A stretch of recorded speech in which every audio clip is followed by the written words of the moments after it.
The opinions expressed on this radio station, its programs, and its website by the hosts, guests, and call-in listeners or chatters are solely the opinions of the original source who expressed them. They do not necessarily represent the opinions of Revolution Radio and freedomslips.com, its staff, or affiliates.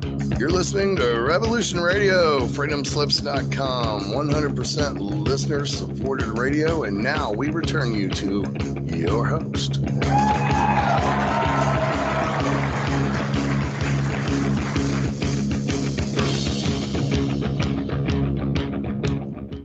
Ladies and gentlemen, we are back with another episode of Cosmic Catastrophe on Revolution.radio. I am your host, Diamond, from the Oppenheimer Ranch Project. And joining us today, as usual, my partner and co-host, Leah Shaper. Hello. Welcome to the show. Beautiful Thank you. hair. Well, thank you. My camera was a little out of focus, but okay, that's better. All right. We're going to be talking about X-flares and the phenomenon of Earth facing quiet. It seems to be making the news in these days. I've pulled up some interesting information and some facts. We'll go over them, and we'll finish up with a discussion on solar flare preparedness, let's say. Fair enough.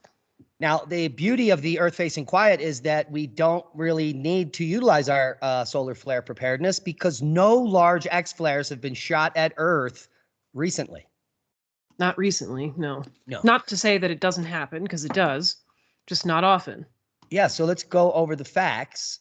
But before we go over the facts, a fun headline that came across was this one: an object thought to be a satellite burns up re-entering Earth's atmosphere. Now, y'all in radio land can't see this, but you can see it tonight if you watch the replay on Magnetic Reversal News at 8 p.m. This is crazy. Yeah. This is from a camera on the Mauna Kea Observatory in Hawaii, and it captured an object as it burned up upon re-entry. Now, this is exactly what a giant comet that would be fracturing into thousands of other tiny objects would in fact look like. And people on the ground, if they had seen this, take a look. It must have been terrifying. Yeah. Look up and you're like, oh, it's all over. I wish we had a frame of reference for the size, like what this really looked like size-wise from the ground. Right. It's a grainy photograph, to say the least. But in fact, they think that this is a Chinese satellite called Object K. Mm. Probably hit the ocean because it's flying over Hawaii here, so it's going to hit the Pacific somewhere. Okay, we've got some perspective here. Yeah, from the observatories there. Wow. That's really substantial. It would have been a scary sight indeed. Well, and the other thing that would be a little off-putting about it is that when you watch this thing essentially move horizontally across the horizon. Watch the meteorite here in the center of the screen come in. Ready? Pew. Oh, yeah. So that's a good crazy comparison. Stuff. All right, let's get back on topic. And it's the topic of X flares and them hitting us and taking out the grid. That's really the topic. And the question is, we just recently had an X flare, and we're looking at it on the screen here. It was about 24 hours ago, the second largest X flare of the solar cycle. But none of these things are aimed at Earth, which is good news. The bad news is that we are in a level 2 radiation storm now for over 24 hours.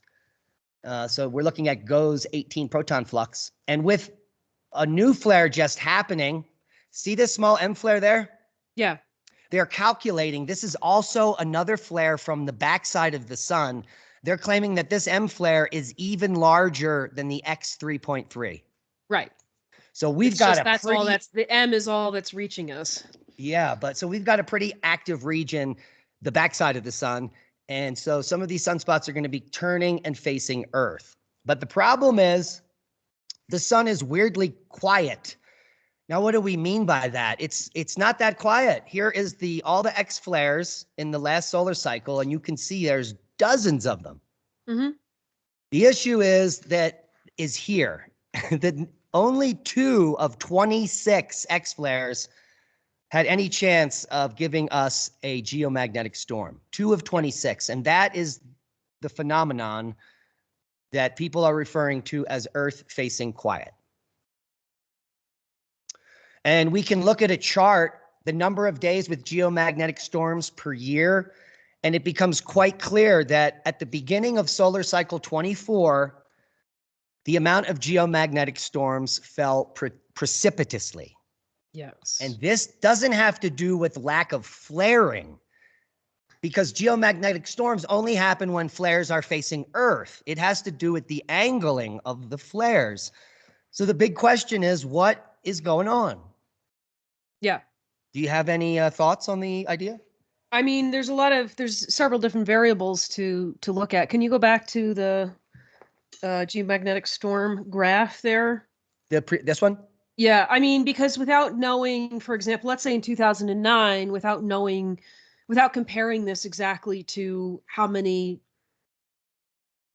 sunspots, flares we had, let's say, going off the backside of the sun versus the Earth-facing side, it's hard to really take this data apart. You know what I'm saying? Yeah, well, I have a paper and I'll share that with you. The periodicity of solar flares is pretty normalized. And the conclusion when they looked at like a dozen sunspot cycles was that there is no correlation to the number of sunspots and the number of flares, so to speak. It's randomized. Yeah. So you would think you're saying the relationship between flares and sunspots. There's overall total flares and sunspots. Yeah. Yeah. Okay. Yeah. So they're not really, they couldn't find a linkage. Right. Well, and then here's another question that I've been thinking about the last couple of days is when we count sunspots, we're counting the Earth-facing sunspots. We're not counting the sunspots on the backside of the sun. Now, granted, obviously they're going around the sun, so that's a fairly good estimate. But we talked to Willie Soon about this. Remember? Yeah. Yeah. And he said that they're using different techniques to count sunspots these days. Yeah, and it's even mentioned in this other article you sent me on Wonderground. Right, the 13-month running averages versus just like a straight count. Right. So the question is, well, let's talk about what we know. Right here, December of 2008 is the beginning of solar cycle 24. Yeah. And here is the beginning of solar cycle 25. Yeah. So solar cycle 24 had very low number of days with geomagnetic storms, and it peaked at maybe 70 in 2015. Mm-hmm. Whereas the previous cycle peaked at over double that, 160 in 2003. Yeah. So during solar max of cycle 23, geomagnetic storms were shot at Earth regularly. Yeah. And something happened at the beginning of cycle 24 that started to shut down that system. And this is the beginning of Earth facing quiet. Right. Now, Ben Davidson claims he coined the term in 2012. Really? Right. I don't know if that's true, but I do digress. Yeah, anyway. Yeah, so the beginning of solar cycle 24, the Earth facing quiet began, and it is now extending into cycle 25. Now, if cycle 26 is even weaker, we should expect even less geomagnetic storms. And the reasoning is I'm simply using a methodology of when did Earth facing quiet happen in the past? Mm-hmm. Well, we really don't have a lot of data on that. Right. But we do know during the Maunder minimum and the Dalton minimum, there were probably less geomagnetic storms. So when you get less geomagnetic storms, you get a weaker magnetosphere. Yeah. And then we get greater effects from solar storms. Yes. Which is the bad news. So if we have 3 consecutive weak cycles, that's 3 decades of a weakening magnetosphere. And the bad news is that X flares will eventually be Earth facing, because after all, here's 20 we're looking at. 2 of them were Earth facing and produced geomagnetic storms. Right. Well, I think it's just a matter of statistics, right? I mean, it's like the likelihood. It's partially an issue of how much of an X flare is going to affect us, as you were just talking about. How strong is our magnetosphere, and how much protection do we have, is part of it. An X flare, an Earth-facing X flare, is bound to happen at some point, but the probability probably rests with the activity of the sun itself. Exactly. So let's, for those that are listening and want to learn more about what we're talking about, Geomagnetic storms are classified either recurrent or non-recurrent. Recurrent storms, they correspond with the sun's rotation, which occurs every 27 days. And if you look at the solar wind prediction charts, like the Enlil spiral or the WSA, what they're showing you is this plasma wind that's emanating from the sun at regular intervals. Mm-hmm. And so as this wraps around every 27 days, you can get recurrent geomagnetic storms, which have nothing to do with flaring. It's like the residual energy in the solar wind. Yeah, and they say here they're triggered by Earth's encounter with the southward IMF. So that's the southward interplanetary magnetic field. And we know that when magnetic fields, positive and negative, interact, and the right situation of magnetic fields line up, like when a solar flare is coming to us, we get amazing auroras. And that has to do with the way the fields are set up. Yeah. The fields can cancel themselves out and there's no aurora. Right. And then everybody's bummed. Right. So these recurrent geomagnetic storms are triggered by Earth's encounter with the southward IMF. It's when high pressure regions are formed by the interaction of low and high speed solar wind streams that co-rotate with the sun. Now, these recurrent storms most frequently occur during solar minimum, the declining phase of the solar cycle. Now, non-recurring storms, those are the ones that are shot out by our sun. They typically happen during solar max because that's when we have the most sunspots. Mm-hmm. The sunspots are the magnetically complex regions on the sun that can create these geomagnetic storms and coronal mass ejections. Now, it says here the storms are caused by coronal mass ejections, which is a collection of charged particles, and typically the CMEs encounter with interplanetary shock waves. Are we everybody following me? I'm with you. Now, the origin of substorms is similar to that of geomagnetic storms, but substorms are brief, lasting only 2 to 3 hours and occur much more frequently. On average, up to 6 times a day. Substorms occur during the main phase of storm growth. Substorms are observed only in the auroral zones. So the non-geomagnetic storm aurora is much weaker, is what they're trying to explain. So aurora would only be happening up in Arctic from these substorms. Whereas when we have an X-flare shot at Earth, we can see aurora in, let's say, Arizona near the equator. Mm-hmm. So we know that major events of solar activity on the sun are cyclical. They repeat on an 11-year cycle. Maximum sunspot conditions occur about every 11 years, and they can last for about 3 years. So we're in this window for 3 years every decade where we are at risk of bad things happening. Mm-hmm. But X-flares happen at solar minimum too. Yeah. You know what? Can you go back to the graphs of geomagnetic storm frequency? Yep. Yeah.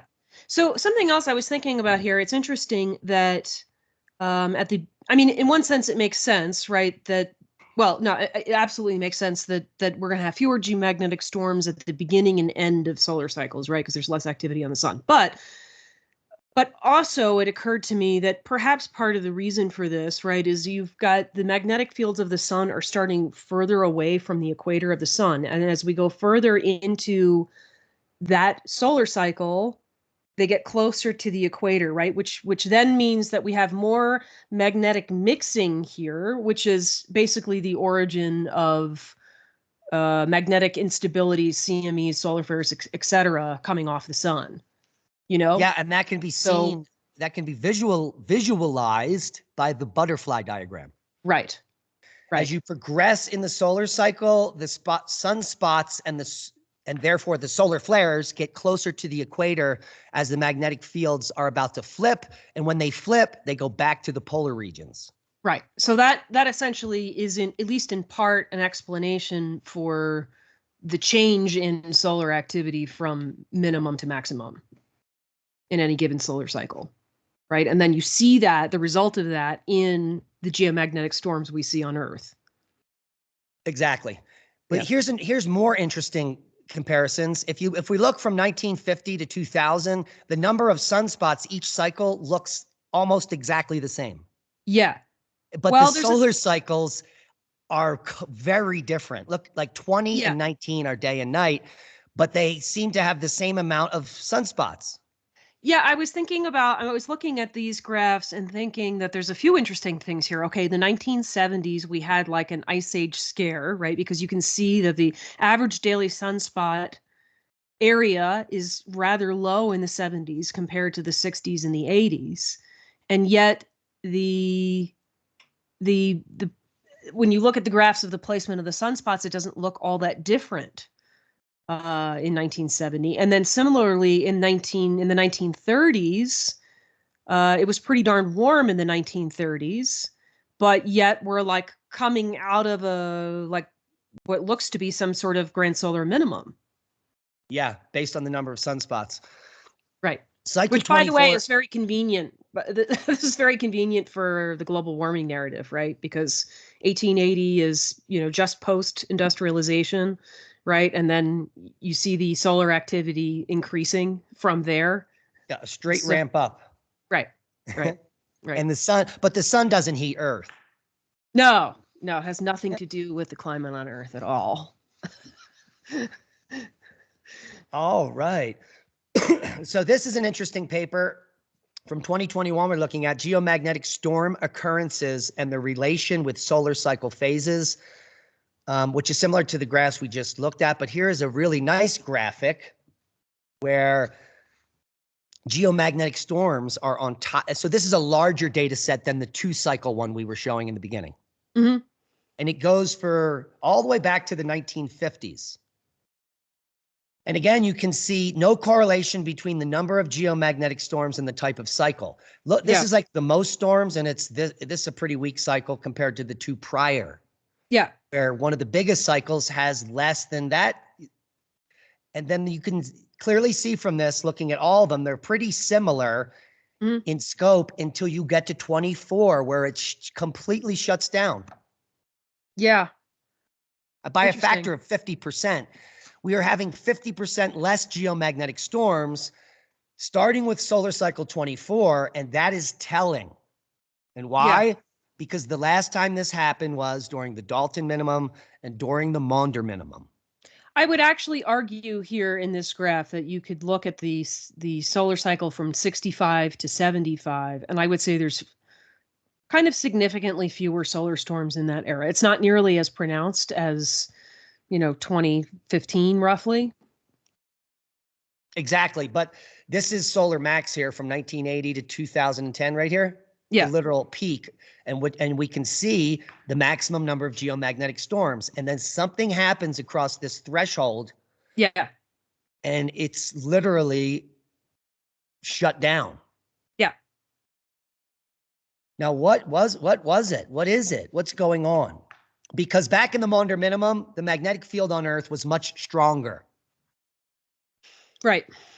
So something else is happening. Here's another way to look at it from 1920 to present. This is the number and amplitude of geomagnetic storms through time, a time series analysis. And you can see this is that beginning of cycle 24, that gap, very obvious gap right there. Telling us something. It's telling us something. All of these data sets are showing a very significant change at the beginning of solar cycle 24 from our sun. Yeah.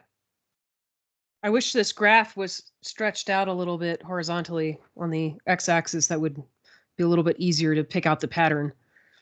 We could do that on Paint. Yeah. Paint. And this is the paper where they concluded that these changes that we're looking at here is interpreted as a natural consequence as random output from a complex system. And it is complex. They use differential equations here. You froze up? No, I'm here. Am I frozen to you? I thought you said something, but go ahead. They're claiming this is all random?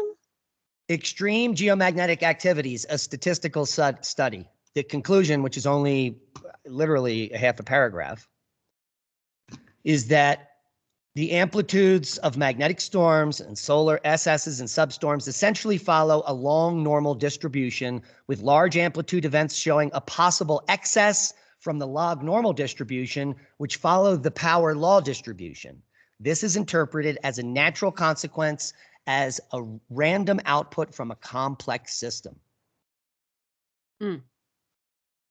I mean, that you can write that and get funding for it. That's amazing. There's no pattern. It's a fancy way of saying that there's no pattern, which, I don't know, just from looking at their few graphs, seems not to be the case. There seems to be a pattern. Yeah.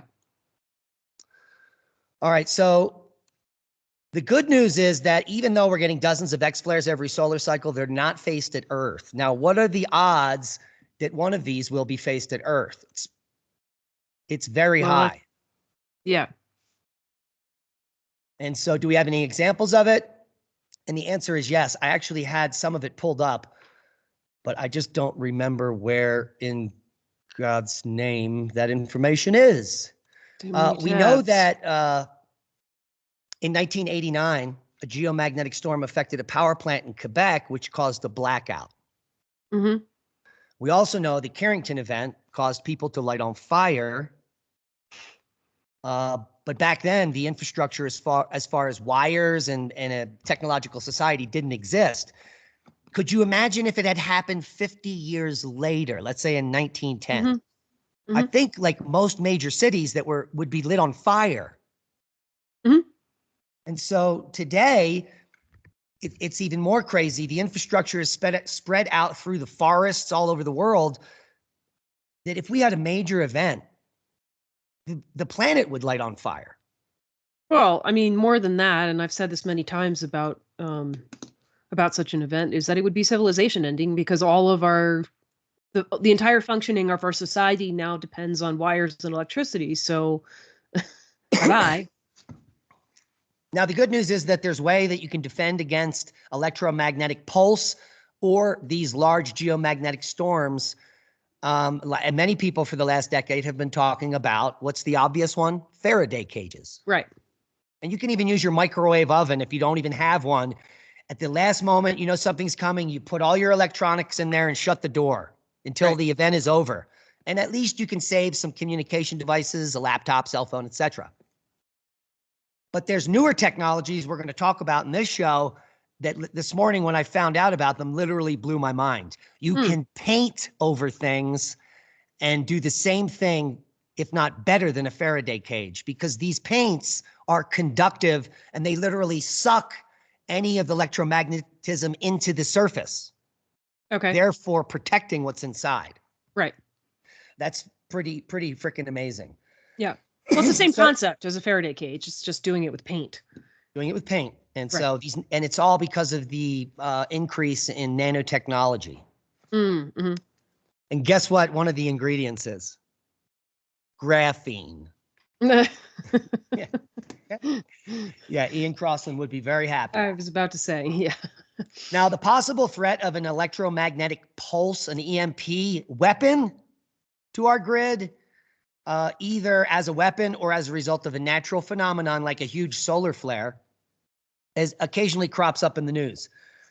And for good measure, because people need to know about it, because when it occurs, if you are not savvy to the sun or monitoring things like this, you will have no idea what happened.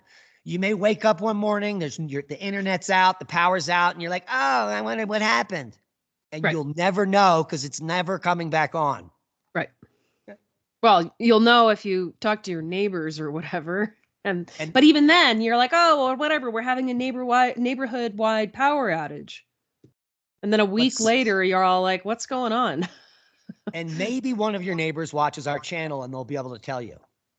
Well, how would they see our channel, though? Well, we would have 6 to 12 hours of warning, and I would clearly do a video prior to the arrival of such a superstorm. If you need any encouragement to continue watching the channel, there you go. Now, Shameless EMPs also, self-promotion. that was a good promotion, right? It's pretty good. Because the Space Weather Live charges $4.95 a month for a solar storm alert app.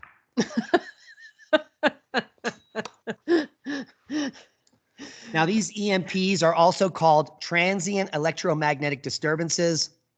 They're short bursts of electromagnetic energy, and they are one of those things that many people think are fake or overblown or a conspiracy theorist dream.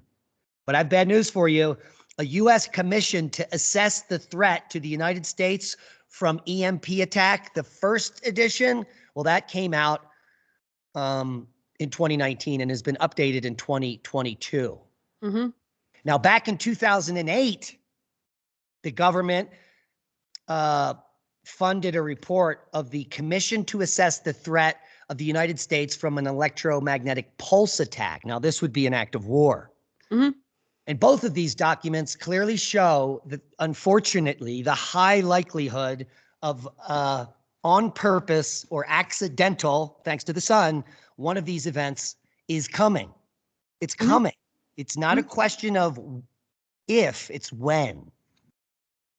And yet our electric grid is completely not protected from such an event. Yeah, many groups like the Power Grid Alliance and the one that Greg Allison is part of in Alabama have been screaming at our government to harden the grid.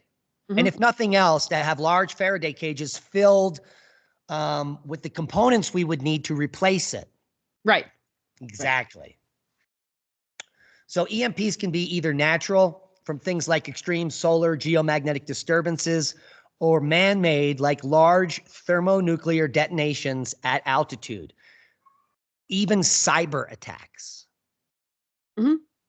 So if they were to be coordinated with physical attacks on other countries, then things would get immediately dicey very fast. Mm-hmm.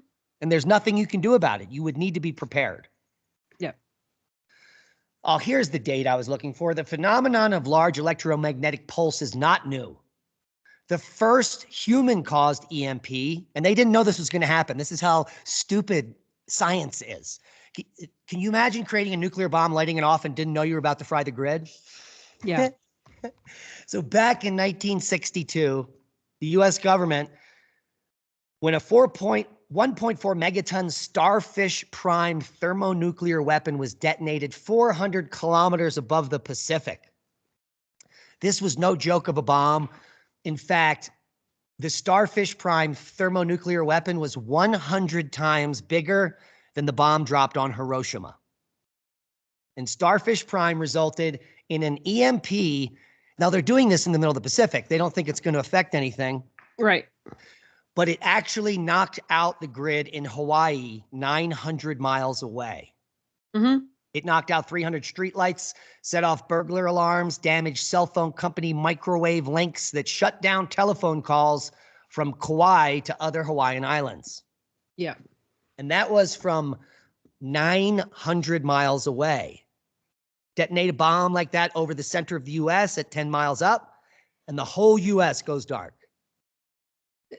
Well, and here's the thing. It's not just taking the electricity out, right? There's a lot of other damage that comes along with that, right? Like, just as an example, maybe 25 years ago, I think it was more than that actually, in Philadelphia, in the place where I'm working, I arrived to work one day and there was an underground transformer that just prior to my arrival had exploded.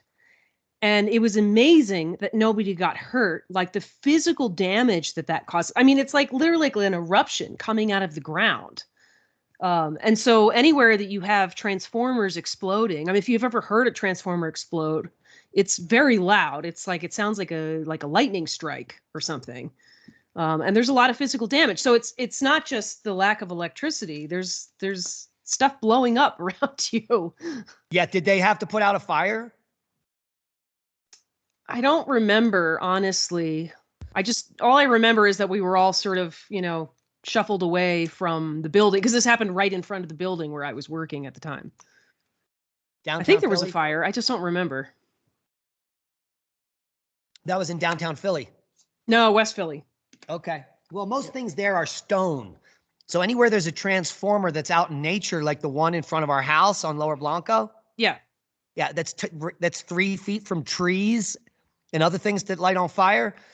We're gonna have transformers lighting forest fires as well. Yeah, no, there wasn't a lot around to light it on fire. And like I said, it was underground, like it was under the sidewalk. So it blew up the sidewalk. Yeah, that's crazy. So on the natural side, and I did mention this, in 1989, an unexpected geomagnetic storm, let that sink in, triggered an event on a Hydro-Quebec power system that resulted in its complete collapse within 92 seconds, leaving 6 million customers without power. The solar storm resulted from the sun ejecting a 1 trillion cubic mile plume of plasma and ionized gas at Earth. And that, we know what that is. That's a geomagnetic storm. And let's go back. If this X flare was Earth facing, it would have been an X10 or an X20. It was measured X3.3 after it was completely it was off the backside, not even visible. Yeah. So that was a big one. And they're claiming this was even bigger, maybe X30. Yeah, because by that point, that spot is going to be that much further around the backside of the sun, so we're just much less likely to get the ramifications heading toward our way. And that's what we're measuring. We're not measuring it off the backside of the sun, we're measuring it from our perspective. Yeah, and at the same time, the largest sunspot on the sun is doing nothing, and it's directly facing us. Right. Thank God. Well, so here's a question. I was thinking I was going to look into this and I just forgot about it. Like whenever we have a significant flare and we look at the Enlil spiral, I mean, does it appear? I'm just asking you from your recollection. Does it appear as if flares tend to be more facing other planets, or do they also avoid other planets typically? Like, is there a similar phenomena of quote unquote Earth facing quiet, like Mars facing quiet, or not? You know, because this may have some bearing on why we have this Earth facing quiet phenomena in the first place. Yeah. So we may get a glancing blow and a geomagnetic storm here on the 13th. Yeah. Don't know what that's from. We could go back and see. We're looking at the WSA. So back on the 9th, something popped off, maybe a filament release, and it could get a glancing blow. But what is happening, and you can really clearly see it on this graphic with all the X flares, is that it has something to do with the Earth-Sun relationship. Right.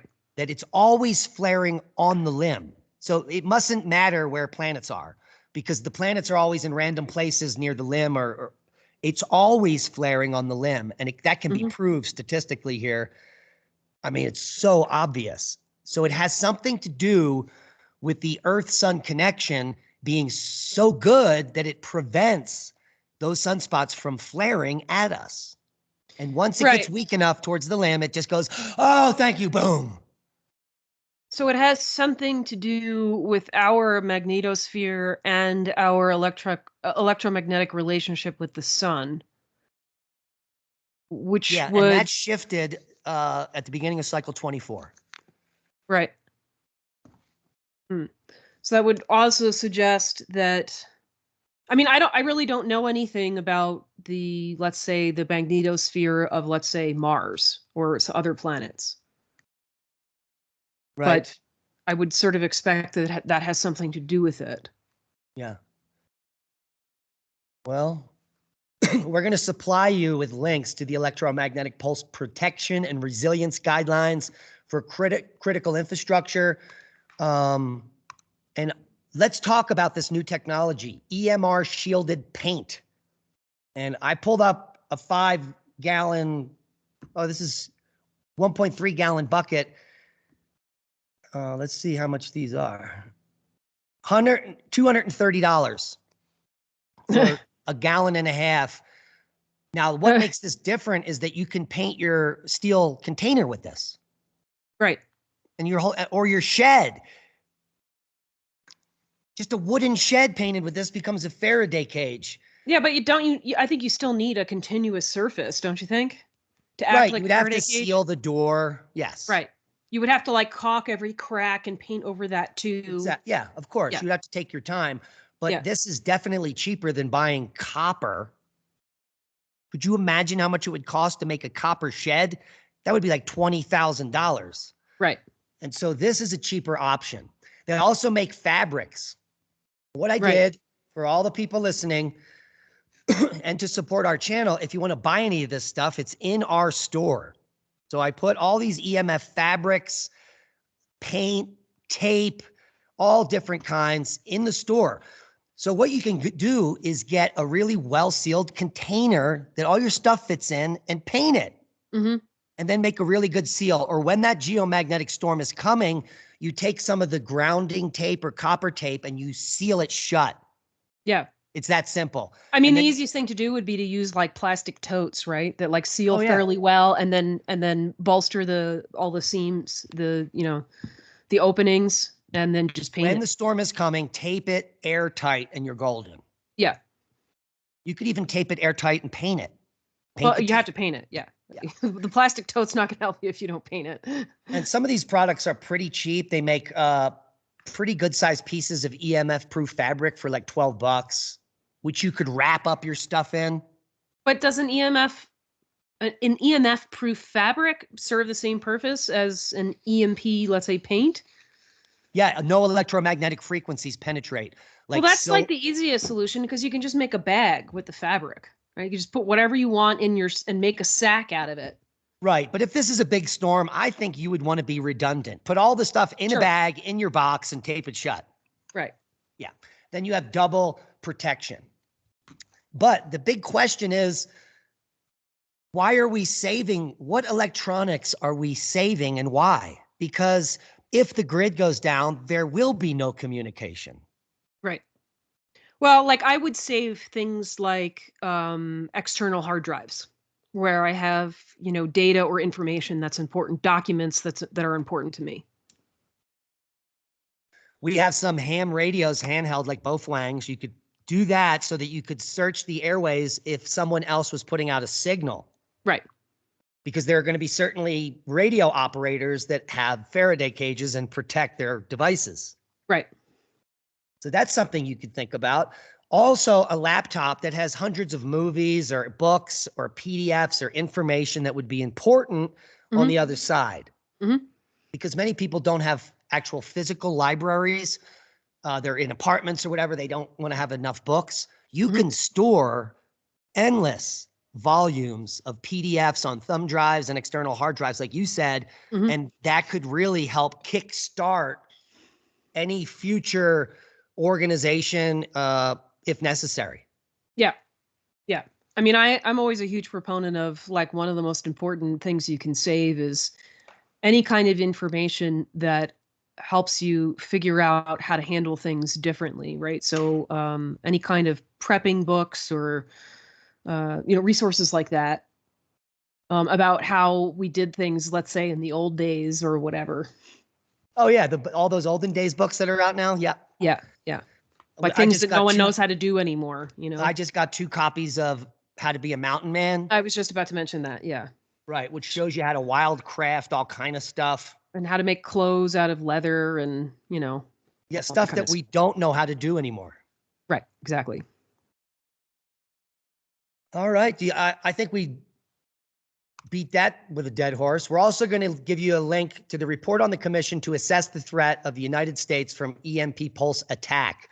So that'll all be linked below the video on Magnetic Reversal News, and it's free. So go get it and read up on it. This is actually a 200-page report. So very dense. Yeah. Now, the likelihood of an EMP attack, not very imminent. I would say it's probably 20% right now, but it could rapidly rise if something escalates in the world. So if things start escalating, we could see a cyber attack or an EMP attack. The good news on that, it may be limited in scope, so it wouldn't take out the whole grid in the world. You know what I mean? And it would be able to be built back. The worst case scenario is coming from the sun. A Yes. solar storm, a superstorm like the Carrington event that lasts for days up at KP9, that allows the Earth to rotate multiple times, frying the entire planet. Right. So that is the absolute worst case scenario. And if it were to happen, we're going to have warning. So I implore everyone to follow what's going on with the sun, learn how to watch the sun. And again, if there's a major thing that happens, we're obviously going to tell everyone. But not everyone gets, let's say, the notifications. Mm-hmm. So what do they have to check YouTube every hour? Right. Right. So learn how to watch the sun. It is a benefit. One of the best sites to watch the sun is, let's just open it up here, solarham.net. Solarham.net has everything you need. Spend some time on it. There are hundreds of hyperlinks. All of these yellow things all link to somewhere else. Don't be scared of the webpage. Learn how to use it. You can learn how to make movies in 131 angstroms. Just come over to Suvi and click movie, Suvi movie, and it'll pop right up. It's that simple. You want to go back to Solarham? Just go back to Solarham. And we're going to even see the X-Flare kick off here. Let's watch this. Mm. Run 131 through. Boom! Boom. So that was the M flare followed by the X flare. The X flare is at the end here. You can actually find that frame. It's not going to let us do it. Oh, you prick. You just got to play it through probably because of the frame rate. Yeah, it's not fully downloaded here. Right at the end. No, it's gone. Well, maybe it updated. Yeah. Yeah, because there's the M flare. There's the X flare. So it's over here. There it is. There it is. And that is after the sunspot is 12 hours on the backside of the sun. Yeah. So if that was Earth facing, we would certainly be sending out an alert for you to probably get ready for what's coming. Yeah. Yeah, and I would say that, go ahead. Go ahead. Anything X20 or greater could have potentially harmful effects on the Earth's grid. Sure. Yeah. Sure.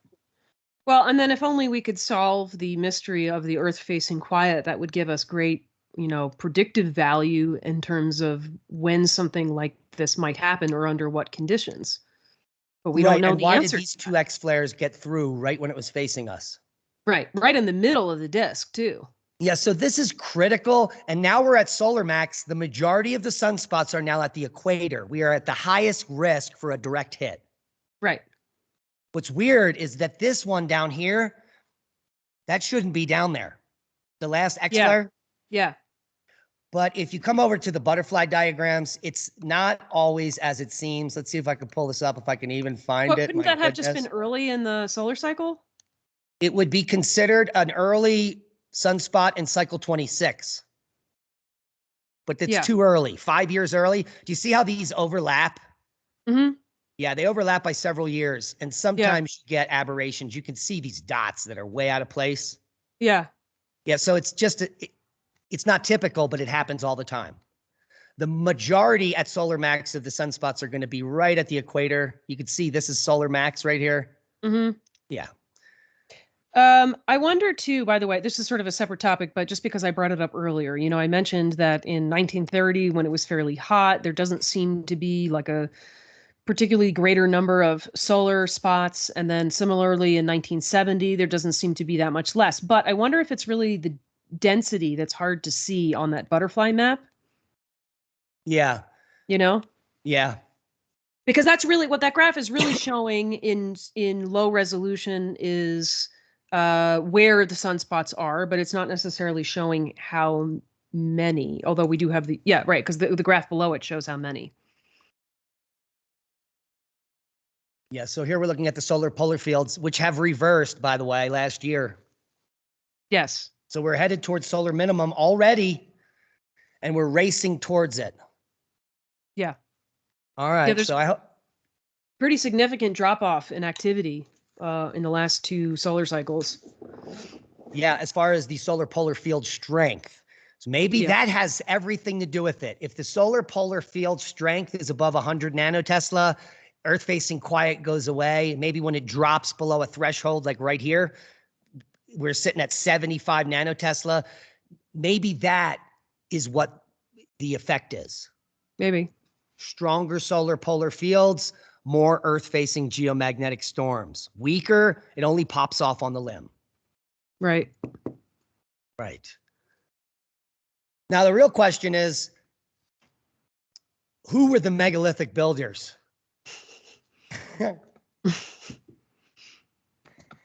And we've been talking about this. I did a space last night with a bunch of international people talking about the pyramid power plant. Mm-hmm. And this type of polygonal construction, I'm pretty sure you know, is all over the world. Yeah. China, Russia, Europe, everywhere. Even there's a sliver, there's a megalithic wall on Easter Island that very few people know about. Mm-hmm. With polygonal blocks like this that interlock. Mm-hmm. Now, the big question is, how come modern archaeology refuses to understand that this construction style is much older than they claim? Is it just because they went to university and in the book it tells them how old it is, and so therefore they don't question it? Mm-hmm. Do you think that's the answer?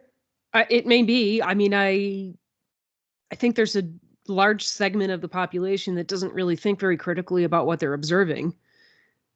I mean, it should be fairly obvious, right? Because the pattern that you see again and again is megalithic, high-tech building, followed by very low-tech building.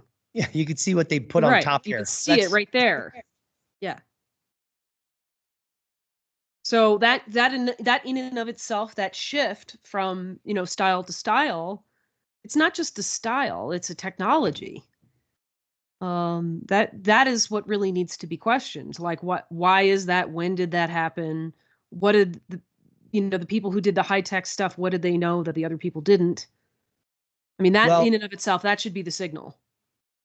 Right. And so I was watching some interesting thoughts on this. At some point, like when we came out of the last catastrophe, right after it happened, we realized we needed to make stone objects to either warn people or to record the information, like the pillars at Göbekli Tepe. Mm-hmm. But when this technology is prior to that, in my opinion, because these megaliths have no writing, no bas-relief. Well, in fact, I do digress. There are murals that are made of these megalithic rocks in Peru that are built into the walls. Mm-hmm. These megalithic interlocking blocks show pictures of snakes and other stela, and it was only recently discovered. Yeah. And so whoever built these were so highly advanced that they were building structures that they wanted to last for tens of thousands of years. Well, and there's multiple layers of significance to building like this, right? Because, okay, you have the technological prowess to build something where these massive stones have such what's the word I'm looking for? This is not what I was thinking of, but such precision in terms of where they meet, but also they're earthquake proof, right? Because of the way the stones fit together. And then on top of that, you have this cultural art layer, or a passing on of knowledge, like an encyclopedic layer. So it's like, it's not just a technological feat. It's not just practical. It is also art. It's also a knowledge store, and it's all built into the same thing. I mean, that in and of itself is pretty spectacular. And again, just like the pyramids in Egypt and all of the stela and all of the hieroglyphs, not a single mention of how they built the pyramids, not a single mention of how they built their megalithic walls. Here in Peru and in all of the megalithic regions of the Americas, not a single account of how they built these polygonal walls. Mm-hmm. And so the lie continues by ignoring it. That's literally what's happening. Yeah, and it's partially propagated that way by the cultures that came later and sort of took over those amazing megalithic structures. At least this is what we assume happened. And they don't mention how they were built either, of course, because they didn't actually build them, which says something in and of itself. Because if you accomplished a huge technological feat, you would write that down for history. You would want to tell your generation and all the generations ahead of you that look at what we did, look how awesome we are. But they're not doing that. So that in and of itself, I think, tells you that they didn't build it. Yes. And did I ever show you that artifact? Maybe it's 7,000 or it's between 7 or 9,000 year old ostrich egg with the 3 pyramids on it? No. So there is an artifact that depicts Giza Plateau that's dated 3,000 years earlier than the Great Pyramid was built. Great, built according to the official narrative, you mean? Yes. Oh, that's interesting.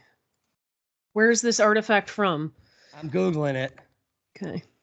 An ostrich egg found in a tomb near Aswan, which is where the granite in the Great Pyramid came from. Shows the 3 pyramid structures side by side, and carbon dating shows it's 7,000 years old. Historians estimate that the pyramids are roughly 5,000 years old. And more telling, it is completely insane, is that the 3 pyramids are next to the Nile River. It's an actual ostrich egg? Yes. Okay, so it's not like something that's going to sit around for a few thousand years untouched before it's carved, right? So meaning that the carbon dating is going to be pretty accurate. No, so this is a well-known artifact at this time. They would drain these eggs and carve on them because it's easy to carve on an egg. Yeah. And so this was right. So is the egg 7,000 years old and someone had it for 3,000 years and then carved the pyramids on it? Is that what you're suggesting? Right. That's what I'm saying, is the likelihood of that is pretty low, right? Like that egg is going to be smashed or disintegrated or whatever. Right. So what you think that's the Nile next to that? Yeah, as soon as I saw it, I was like, that's got to be the Nile River. I mean, because you could make the argument that those aren't really the pyramids. Because they're just 3 little triangles drawn, right? Like it could be anything. Could be anything.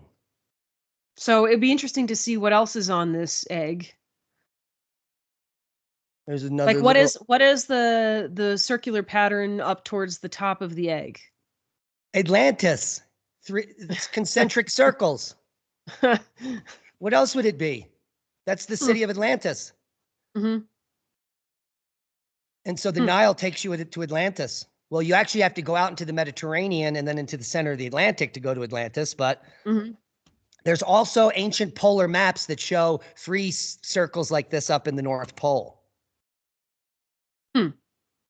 Yeah. So see, I mean, we could watch a video on it, but oh yeah. So here's other angles. And look, it's showing a continent.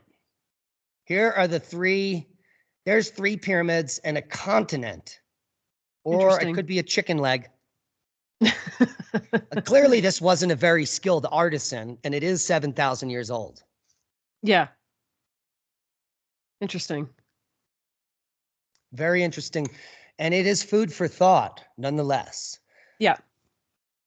And so that's just a nice little piece. First of all, how do you preserve an egg for 7,000 years? That had to be in a cave, I think they found it. I thought you said it was in a tomb. Okay, tomb. Well, the tomb could have been a cave. Sure. Yeah. Sure. And it's in Aswan, so it's near the site of the Great Pyramids. Yeah. Well, several hundred miles away, I think Aswan is, but. Right. And where the source material of the pyramids came from. Right. Interesting. Right. Any final thoughts on the show? We've got a few minutes. I wanted to, you sent me an article that was published on Wonderground in 2019, talking about Earth facing quiet. Well, no, actually, sorry, it's not actually talking about Earth facing quiet. It's talking about lack of solar activity. And I found this very funny because this article does everything that it possibly can to say like, oh, okay, well, even if we are heading into a grand solar minimum, that can't possibly outpace global warming. Like they're grasping at straws to say, Well, still, global warming will overtake everything, which is hilarious, right? Because all you have to do is go back and look at the geological record and the temperature proxies that we have, which show quite clearly that there are natural factors that drastically influence the climate that have nothing to do with anthropogenic global warming. So to make this argument like this is so silly. It's just ridiculous. And then it is also dependent on fraudulent climate data from the fraudulent climate models that claim, oh, we're going to warm like 4 to 8 degrees in this century. It's ridiculous. Yeah, the temperature always changes. Yes, it does. Even when we have nothing to do with it. Be safe, guys. And rewatch on Magnetic Reversal News at 8 p.m.